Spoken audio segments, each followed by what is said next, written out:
Hello.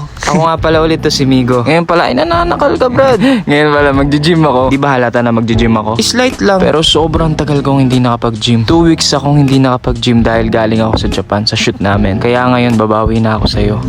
Sa pag-gym kasi ito, kung ano-ano iniisip mo kasi ako eh. Ang ganda talaga ng view dito. Tapos nakagat ko pa yung dila ko, imbis na ikaw yung kinakagat. Joke lang. Huy! Tama na yung mga ganyan. Simulan na natin to. Iba talaga yung feeling kapag sobrang tagal mong hindi nakapag-gym. Para kang bumubuhat ng tao. Paano ba bumuhat ng tao? Secret! Pero legit, sobrang hirap magbuhat kapag sobrang tagal mong hindi nakabuhat. Kaya hinay-hinay lang tayo. Kaya mas okay na safe kaysa may injury tayo. Lagi niyong tatandaan yan. Hindi porket malakas ka nung isang araw, malakas ka pa rin hanggang ngayon. Kailangan tansya-tansya din, hindi sugod lang na sugod. Kaya ka magaling, sugod ka ng sugod. Ano daw? Pero kung mapapansin nyo rito, sobrang nalalambot na ako. Tapos biglang may nag-flex sa harap ko. Tingnan nyo, laki ng katawan, oh. Ayan nga pala si Gami Gamborta. Siyempre, ginanahan ako. Baka banatan ako eh. Bata pa ako, nag-triceps na nga ako dito. Tapos pumitik na rin ako ng bicep. Para kompleto, di ba? Para pag nakita tayo ng crush, oh. Anong gagawin? Bubuhatin ko. Joke lang. Wala ka pala eh. Ito na ata yung last workout ko sa chest. Tapos triceps ulit. Pero sa mga nanonood na to, kailan ba kayo magsisimula? Kung naghahanap kayo ng sign, ito na yung sign. Sabihan nyo lang ako, sabay tayo. Kung ayaw nyo, di wag. Mala ka dyan, tampo na ako. At ayun, sana nag-enjoy kayo. Maraming salamat sa panonood. Follow nyo na ako.